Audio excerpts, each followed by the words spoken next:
자, 이번 강좌는 이제 주택법에 관한 사항이죠. 주택법도 7문제가 출제된다는 것을 여러분들이 좀 이해해 주시기 바랍니다. 자.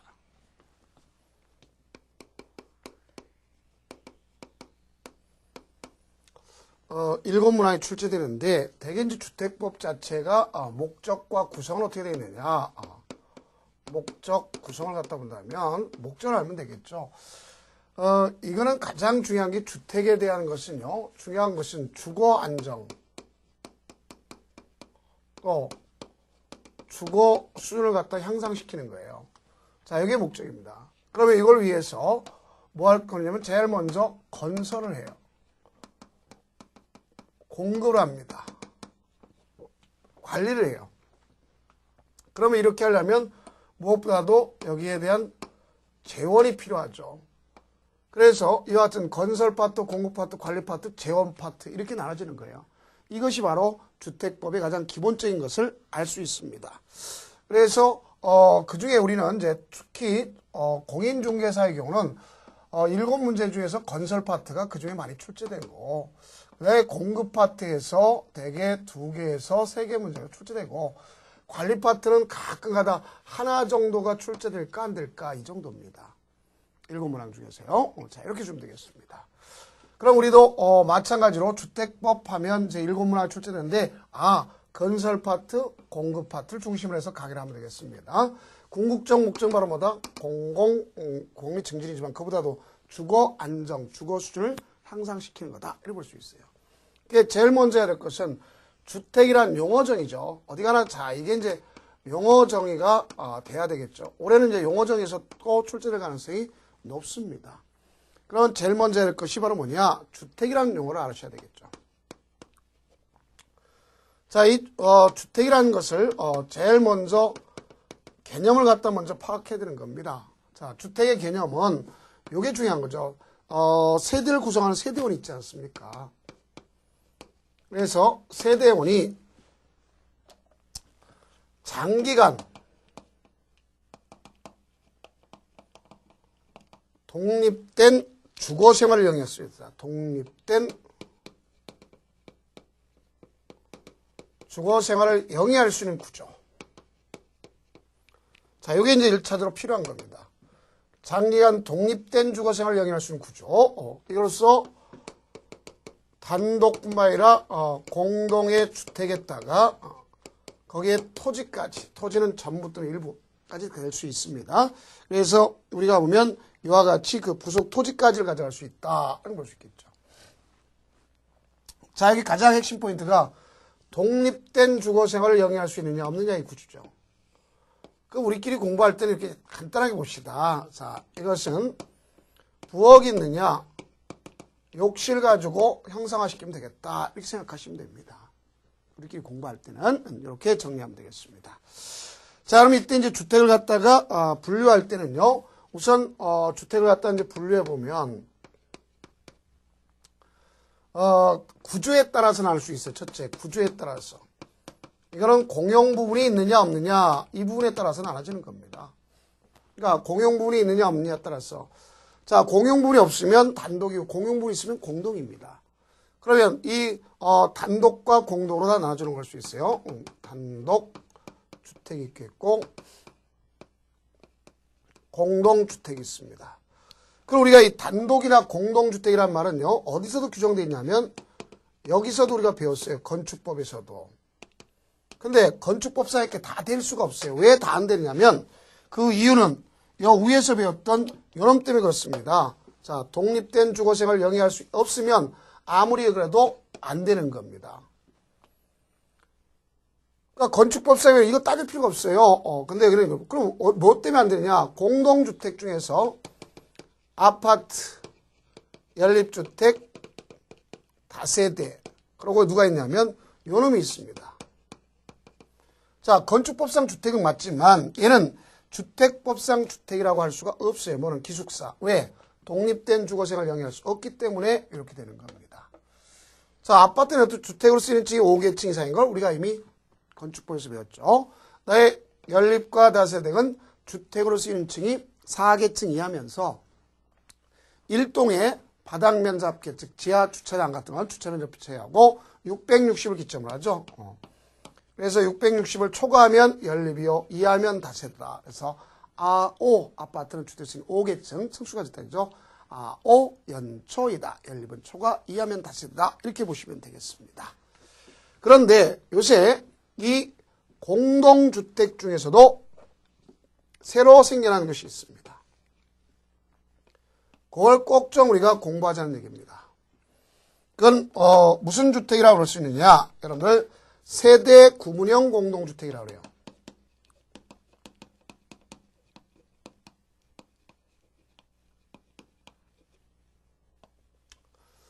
그러면 여기 보니까 공용 부분은 가져갔더라도 이 세대로 구분했지만 이 공동주택 내에서는요, 세대를 구분하지는 않습니다. 공동주택 내 그 한 사람이 받은 거에 대해서는 이제 그걸 여러분들이 조심해 줘야 돼요. 그래서 그 일부 공간마다 구분 소유하지는 않는다.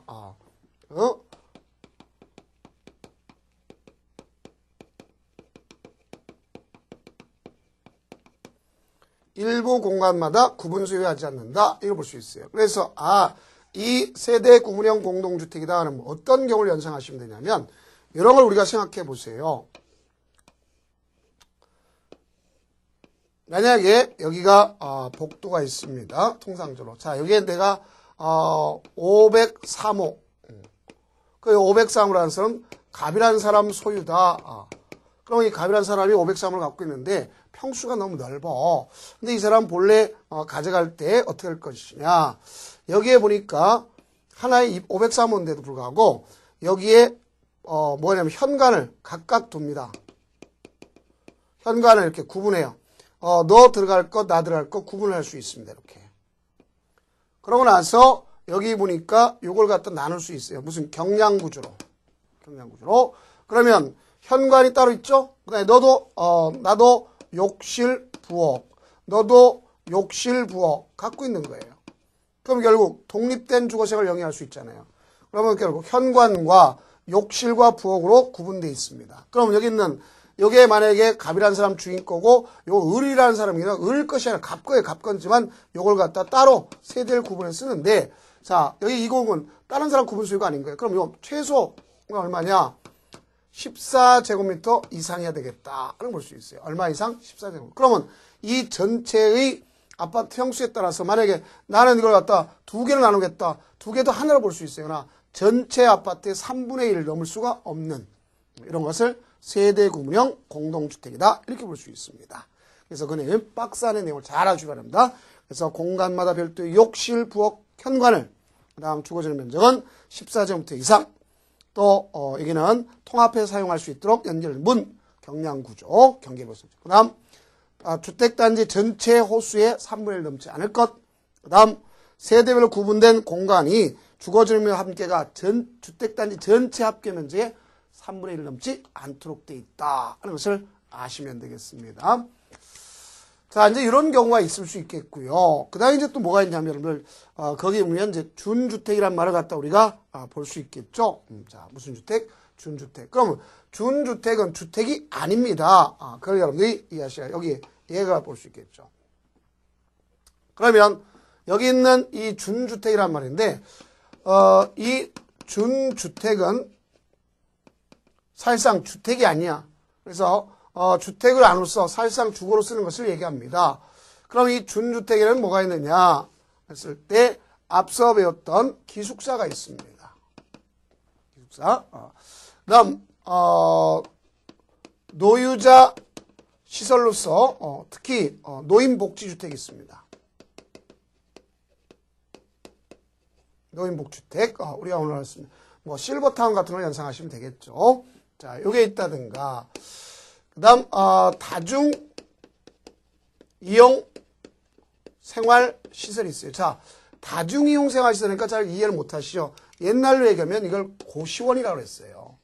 근데 고시원은 규모가 바닥 면적 합계 500제곱미터를 기점으로 해서 500제곱미터 넘으면 숙박, 500제곱미터 미만이면 2종 근생이잖아요. 그러니까 숙박 시설이든 2종 근생이든 이건 다 포함시킵니다.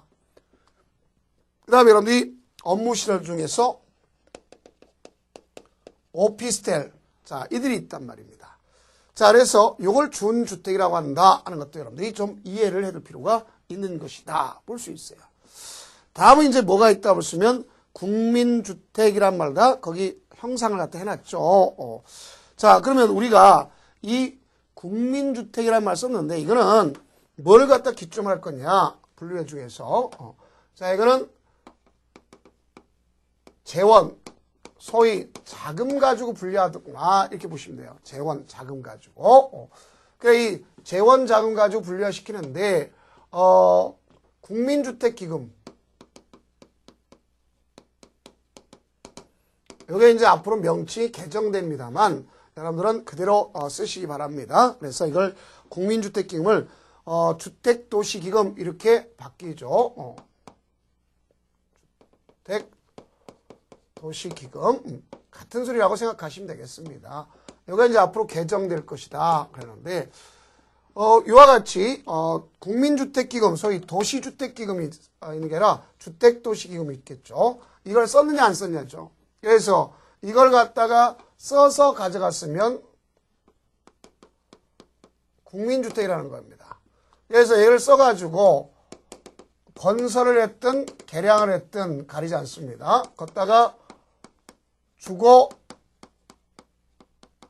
전유면적 원칙으로 1호가 됐든 1세대가 됐든 얼마나 갖다 쓰면 85제곱미터 이하를 기점으로 합니다.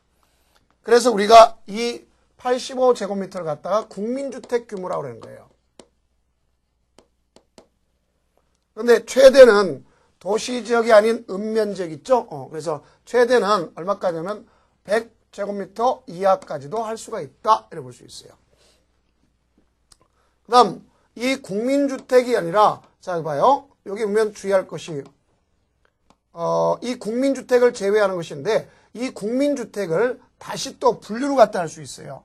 뭐와 뭐로 분류할 수 있냐면 여기 보니까 국민주택 등이란 용어하고 민간건설 중형 국민주택을 갖다 볼 수 있습니다. 그러니까 얘네는 국민주택에서 나온 것이라고 볼 수 있어요. 자, 국민주택 기금을 썼기 때문에 그런 거죠. 그럼 여기 보니까 국민주택 등이라는 것은 국민주택에다가 국민주택 자 그럼 국민주택에다가 누가 건설하는 거냐 소위 국가 지방자치단체 한국토지주택공사 LH공사라 하죠. 그것뿐만 아니라 지방공사 서울 같은 SH공사 이들이 건설한 것으로서 최대 여기 봐요. 얼마 85제곱미터 이하의 주택을 국민주택 등이라고. 이 국민주택 등을 갖다 받으려면 무주택 세대주로서 뭐가 될 것이냐면 청약저축에 가입했어야 되는 겁니다. 그 다음에 민간이 건설했다. 자 봐요. 이 국민주택은 누가 건설했다니까 없어요. 자금 가지고 한다 했죠. 그러니까 민간이 건설한 중형. 우리가 법에서 중형이란 말은요. 소형이 60제곱미터입니다. 그러니까 60제곱미터 이상 85제곱미터 이하까지를 중형이라고 그래요. 그러니까 중형 국민주택은 민간이 건설한 거란 말입니다. 그 여기서 중요한 것은 이거네요. 그럼 우리가 봤을 때 국민주택에 반대가 되는 것은 바로 뭐냐? 민영주택이죠. 민영주택은 누가 민간이 건설한 거죠. 그럼 여기 보니까 국민주택 등을 제외한 요놈을 제외한 주택. 왜? 여기는 민간이 건설니까 민영주택 될 수도 있단 말입니다. 그러니까 국민주택 등을 제외한 주택이다. 그래서 요거 조심하면 돼요. 등 제외한 주택을 민영주택이라 한다. 요걸 꼭 연상해 두시면 되겠습니다. 자, 이것이 여기에 가장 대표적인 것이고, 다음, 이제 이거랑 구별할 것이 뭐가 있느냐. 도시형 생활주택이라는 게 있습니다.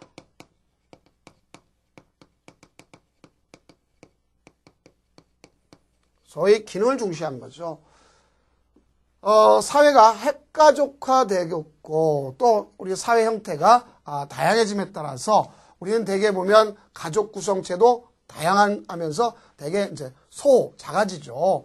그래서 이 도시 지역 같은 경우는 예전엔 인구가 밀집되어 있기 때문에 되게 간접적으로 재산성을 갖고 있고 투기를 하다 보니까 자꾸 대형화 추세가 됐어요.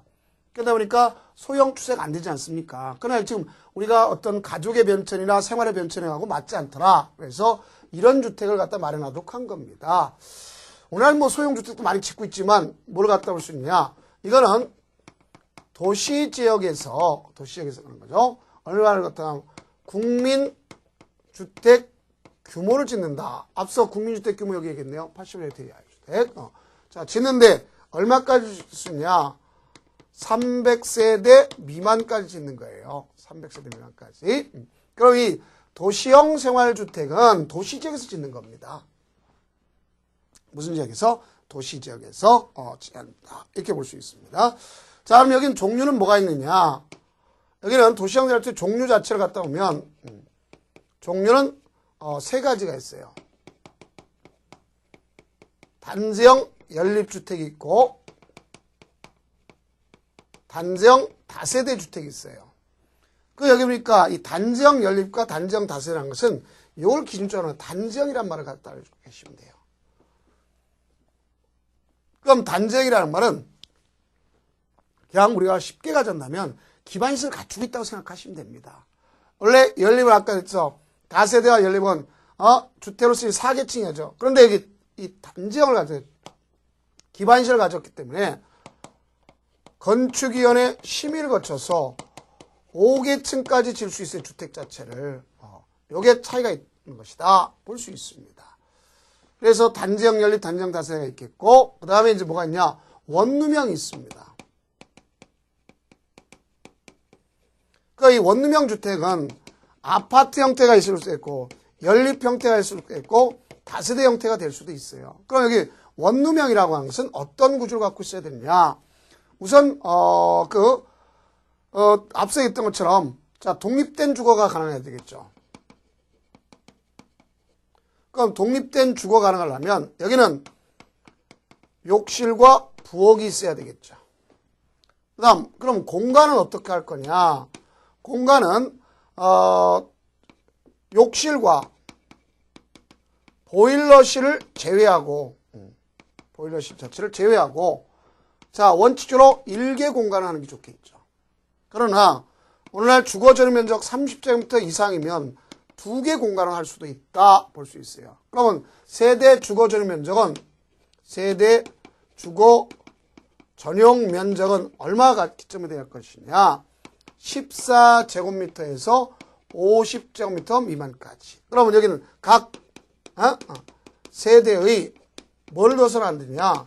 지하층을 둬서는 안 되는구나. 이런 형태가 되는 겁니다. 자, 그러면서 오늘날 도시형 생활주택과 그 밖의 주택을 함께 지을 수 없도록 이렇게 규정되어 있고 다만 단지형끼리는 가능합니다. 그러나 여기 있는 단지형과 원룸형을 같이 지을 수가 없어요. 근데 예외적으로 원룸형과 가능한 것이 있습니다. 뭐냐면 원룸형 플러스 1세대. 되게 펜트하우스로 집주인이 꼭대기에 살고 있는 거 볼 수 있겠죠. 그 다음 준주거지역이나 상업지역에서 우리가 했을 때 원룸형 플러스 그 밖의 주택 원룸형 플러스 도시형 생활주택이 아닌 그 밖의 주택을 지면 같이 질 수가 있다. 이렇게 볼 수 있습니다. 이것이 바로 우리한테는 뭐에 대한 생각이라 볼 수 있냐면 도시형 생활주택에 대한 것이구나 하는 걸 볼 수 있어요. 자, 그 다음에 이제 또 뭐가 있다 볼 수 있냐면 에너지 절약형. 자, 에너지 절약형이라는 것은 되게 에너지 절약형 친환경 주택이랬죠. 저에너지 건물 조성기술 대통령이 정하는 것이지만 에너지 사용을 갖다가 뭐하죠? 절감. 이산화탄소 배출량을 저감하는 주택을 얘기하죠. 그 다음에 이제 건강 친화형 주택이 있습니다. 이건 이제 시험 할 때 잘 연결한 거 잘못 설명하면 이렇게 나오겠죠. 건강 친화형 주택이라는 것은 건강하고 쾌적한 실내 그 환경 조성을 위해서 실내 공기의 오염 물질을 최소화하기 위해서 하는 것입니다. 그래서 여러분 보면 요새 뭐 아토피 같은 게 많잖아요. 그죠? 또 우리가 쓸 때 실내 공기 질 때문에 나타난 문제점이 많지 않습니까? 그래서 이제 우리가 가장 큰 문제점이 온다면 실내 공기 오염에서 나타나니까 그걸 방제해서 나타난 것이다. 볼 수 있겠죠. 다음은 이제 그 용어 정의 중에서 뭐가 있느냐? 공공택지라는 용어가 있습니다. 자, 우리가 이제 이 공공택지라는 것은 무엇을 머릿속에 연상을 해둘 것이냐? 이걸 우리가 가져가면 되겠죠. 자, 그럼 한번 보도록 해봅시다. 이 공공택지도 그 시험지에서 보면 간혹가다 나오지 독자적 문제로 출제되지는 않습니다만 용어 정의할 때 어디서 나타나냐? 분양가 상한제. 앞으로 이제 분양가 상한제는 없어질 것이라고 정부가 내다보고 있습니다. 그러나 우리는 그저는 그거에 따라서 가져가는 것이고요. 자, 용어 정의 중에서 공공택지가 있습니다. 너무 어렵게 공부하지 마세요. 자, 택지는 집을 지을 수 있는 땅을 택지라고 했죠. 그 여기 앞에 공은 주체를 얘기하는 거예요. 뒤에 공은 가서 종류를 얘기하는 거예요. 그럼 결국 공적 주체가 공동주택을 지을 수 있는 땅. 그러면 이 공적 주체가 뭐냐? 소위 우리가 쓸 때 도시개발 사업 같은 경우, 택지 조성 사업 같은 경우, 또 경제자유구역 같은 경우에서 본다면, 자, 빼앗아요. 수용 방식, 환지 방식이 안 되는 겁니다. 그런 방식에서 조성되어 있는 공동주택 건설 용지, 그걸 공공택지라고 했죠. 예를 들어서 우리가 요새 뭐 보금자리 주택이라는 것은 이제 명칭이 바뀌었죠. 뭐라면 공공주택 지구란용으로 바뀌었죠. 그래서 이제 예를 들어서 은계 공공주택지구. 그럼 은계 공공주택지구는 이제 명칭인데, 그럼 여기 보니까 여기는 공원 부지가 있겠고 단독주택 용지가 있고 공원이 있겠고 여기는 공동주택이 있다. 그럼 결국 여기가 뭐냐? 공공택지가 되는 겁니다. 공공택지. 자, 이렇게 여러분들이 연상하시면 되겠습니다. 다음, 우리가 이제 이 주택을 건설하기 위해서 또 대지를 조성한 1단의 토지 있잖아요. 이 1단의 토지를 뭐라 그러냐면 주택단지라고 합니다. 뭐라 해서 주택단지.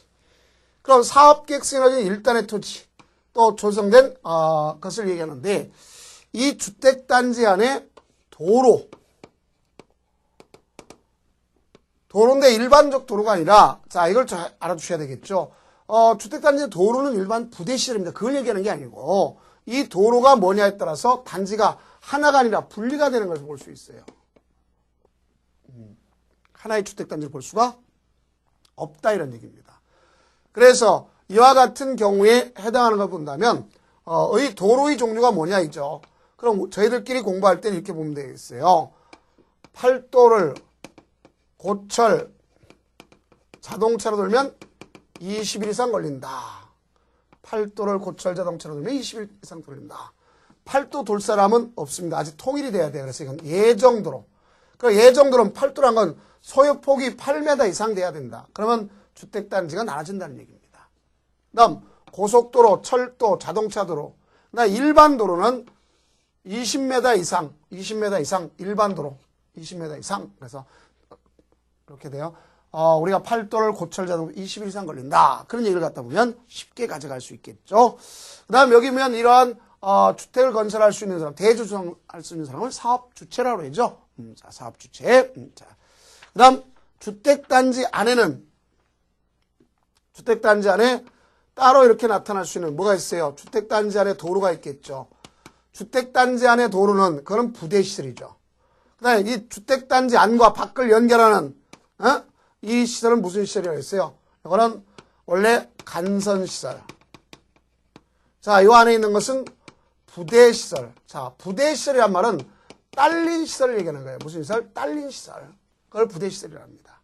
또 여기에서 주민의 복지 증진과 관련된 것을 복리시설, 어린 놀이터, 경로당, 알겠죠? 또 주민의 운동시설, 이런 것은 뭐야? 복리시설이죠. 그 다음에 주택단지 안에 도로라든가 이런 경우는 가서 담장이라든가 관리사무소, 주차장 이건 딸린 거죠. 그건 부대시설. 그 다음 주택단지 안과 밖을 연결한 간선시설인데 그러면 도로, 전기, 가스 이런 건 다 뭐라고 했어요? 간선시설이죠. 근데 바깥에 보면 안에 것도 있어요. 안에 것도 될 수가 있습니다. 세 가지. 그럼 안에 것이 되는 것이 뭐가 있느냐? 우리끼리 공부할 때 안에 것도 간선시설이 되는 게 있다. 가지통이라고 연상하시면 돼요. 가지통. 그래서 가스, 지역난방, 통신, 이것은 이 안에서 세대별로 가져갈 그 단자까지도 여러분들 뭐라고 쓰면 간선시설이다. 이렇게 볼 수가 있습니다. 그 내용을 조심하면 되겠고요. 나에게 조합은 크게 나눠서 뭐가 있어요? 지역주택조합, 직장주택조합, 리모델링 주택조합이 있다. 그런 걸 볼 수 있겠죠. 다음 사용자가 있겠고 관리 주체 볼 수 없습니다. 자, 그다음에 이제 뭐가 있느냐? 리모델링이 중요한 거죠. 이번에 가장 중요한 거. 다시 한번 시험 문제 나올 수 있겠죠. 리모델링은 우리 건축법에서 간접적으로 이야기했었죠. 리모델링이라고 하는 것은 무엇을 이야기할 것인가 하나 봐줘야 되겠죠. 자, 이거는 건축물의 노화를 억제하는 거죠. 그리고 기능을 향상시키는 거죠. 이걸 하기 위해서 뭐 하는 거냐? 가서 대수선하거나 일부 증축이란 말을 썼죠. 이거는 어디랑 똑같으냐면 따지고 보면 이거는 건축법이나 주택법이 같은 의미입니다. 근데 더 세분화시킨 것은 바로 주택법이 더 세분화시켰어요. 어떤 경우? 일부 증축에 대해서. 그럼 이 일부 증축한다 그랬는데, 그러면 이렇게 리모델링 하기 위해서 구체적 계획은, 자, 리모델링 기본 계획을 갖다 먼저 수립하도록 돼 있다고 주택법에서 명시돼 있습니다. 그래서 세대수 증가형 리모델링으로 인해서 도시의 과밀 또 이주 수요 집중을 체계적으로 관리하기 위해서 수립하는 계획이죠. 그럼 이때 자, 여기 보면 대수선과 같지만 일부 증축에 하는 사람 주택법이 있다 그랬죠. 자, 그럼 여러분 그거 보면 제 15에 나와 있지 않습니까? 이에 사용검사일로부터 15년 이상 15년 이상. 자, 그래서 15년 이상, 그게 중요한 거죠. 그래서 경관 공동주택에서 각 세대의 주거 전용 면적, 자, 일부 정책에서 보면, 자, 이것만 강조드렸죠. 그러면 요 내용은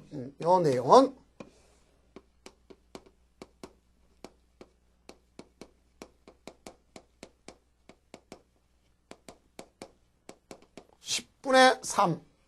자, 얼마 갖다 볼 수 있어요? 10분의 3 기점이 됐어요. 그래서 10분의 3 이내로다가 증축하도록 되어 있어요. 단 주거 전용 면적 85제곱미터에 의하면 10분의 4 이내로다가 하도록 되어 있다. 이렇게 볼 수 있습니다. 그러면 여기 이렇게 가져가서 볼 때 이건 다 뭘 갖다 볼 수 있어요? 세대의 주거 전용 면적이죠. 그래서 전유 면적을 갖다 기점을 하는 겁니다. 다만 기능 향상을 위해서 갖다 플러스 공용 부분도 증축할 수가 있다. 공용 부분도 증축할 수 있다. 이것을 볼 수 있습니다. 이게 바로 여기에 해당하는 의미로 봐주시면 되겠습니다. 그럼 각 세대의 증축 가능 면적 합산. 그러니까 기존 세대수에 얼마 범위에서 가능할 것이냐. 즉 세대수 증가형이 있겠죠. 자, 그러면 이거는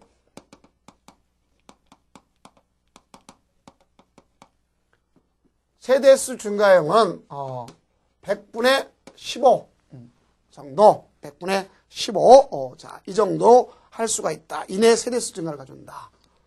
세대수 증가는 100분의 15까지만 가져온다. 그걸 아시면 되겠습니다. 자, 또 하나는 뭐가 있냐면 수직 증축형이 있죠.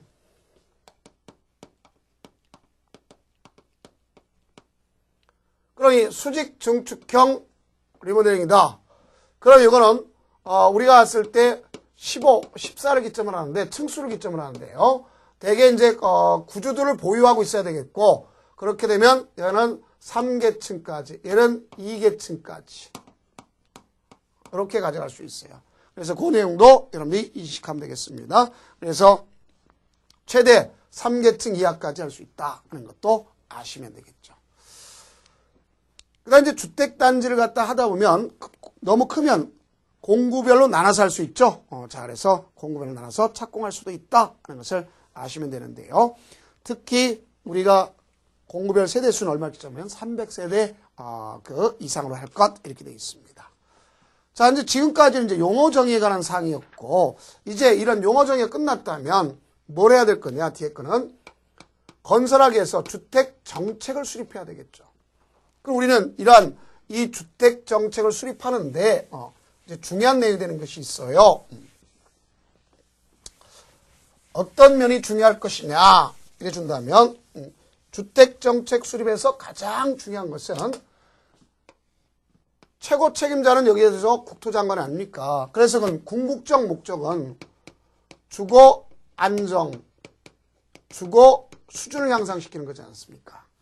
그럼 이 같은 주거 안정과 가져가기 위해서는 바로 궁극적 이념이란 다 여기에 있는 것이고, 그래서 국가 의무, 바로 그거 다 그 뜻입니다. 자, 그건 할 거 없겠고, 그다음에 여기에 따라서 주택 정책을 갖다 하려면 협의를 거쳐요. 최고 책임자의 누구한테? 국토장관한테 협의를 거치도록 되어 있습니다. 얼마만큼 주택을 건설해서 공급해서 관리할 것이냐, 자금은 어떻게 할 것이냐 하는 것, 이런 거에 대해서 서로 하는 것이고, 그렇다면 이런 주택 정책을 갖다 수립하기 위해서는 제일 먼저 뭐가 있어야 될 거냐? 주거 실태 조사.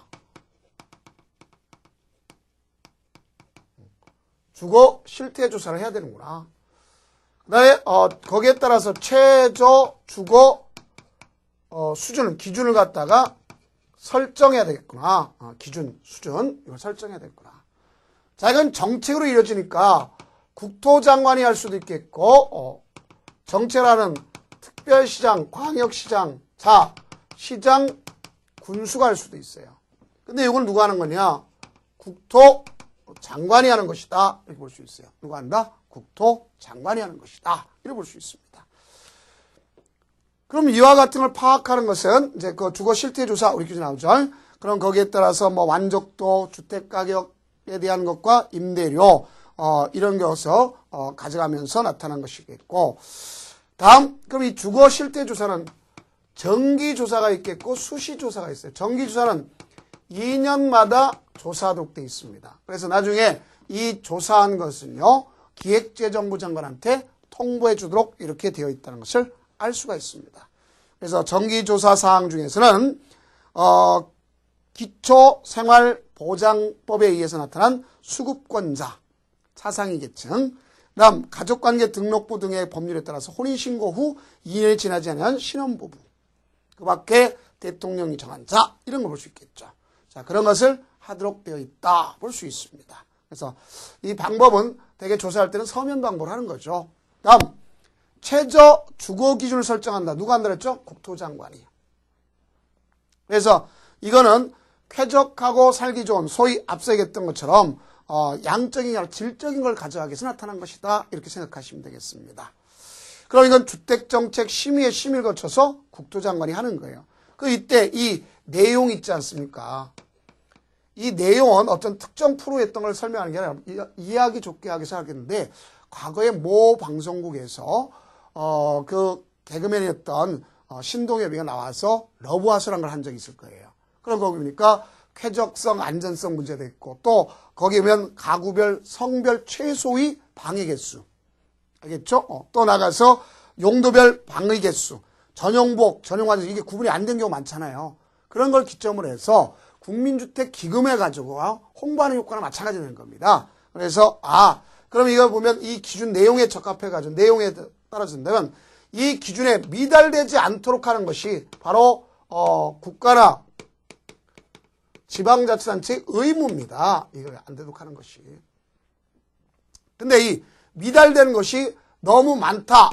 그럼 이걸 갖다가 해결해야 되겠죠. 그래서 여기 보면 임대주택을 한다든가 국민주택기금을 우선적으로 지원해 임대주택을 한다든가, 너무 많으면 주거환경정비사업법상, 소위 우리가 했을 때 도시 및 주거환경정비법이 있습니다. 거기에 의해서 주거환경정비사업을 시행하도록 돼 있고, 또 여기 임대주택 등에 의해서 임차료를 갖다가 보조해 줄 수가 있다 하는 것을 볼 수가 있습니다. 자, 그럼 이걸 갖다 이렇게 된 이 두 가지를, 이런 걸 모두 집약해서 나타난 것을 뭐라 할 수 있으면 주택 종합계획입니다. 그러니까 이 주택 종합계획은요, 국가도 하겠고 지방자치단체도 수립해야 돼요. 그래서 국가는 국토장관이, 지방자치는 시도지사가 수립하는 겁니다. 그래서 여기는 대개 보면 당해년도 2월 말까지 수립하는 게 원칙입니다. 그 여기는 10년 단위를 토대로 해서 연도별 계획을 수립하도록 돼 있어요. 10년 단위를 토대로 해서 연도별 계획. 그럼 이거는 국토종합계획인 종합계획, 국가별 국토종합계획에 적합하게 가져가는 것이 바로 여기에 해당한 겁니다. 그래서 이 주택종합계획에서는요, 주택에 대해서 정책, 기본 방향, 목표, 또 나가서 국민주택, 임대주택의 건설 공급, 또 주택 택지의 수요 공급 관리, 주택자금 조달, 운영에 관한 사항, 저소득자, 무주택자, 복지 차원에서 필요한 계층의 주택 임차료 보조, 주택 지원, 또 지속 가능한 주거환경 조성, 리모델링에 관한 사항, 이런 것이 다 포함되어 있는 것을 알 수가 있어요. 그래서 이런 걸 하다 보니까 뭐가 문제예요? 임대주택에 관한 규정이 없더라. 그러면 임대주택법에 정한 바가 없으면 바로 주택법에 따라 줘라. 또 도시 및 주거환경정법에 법의 규정이 없더라. 그럼 이거에 따라서 주더라. 이렇게 볼 수가 있습니다. 자, 그러면 이제 지금까지가 용어 정의와 주택정책에 따른 조사와 더불어서 주택 종합계획을 갖다가 살펴봤습니다. 그럼 이제 다음 강좌는 건설에 관해서 나가도록 하겠습니다. 고생 많으셨습니다.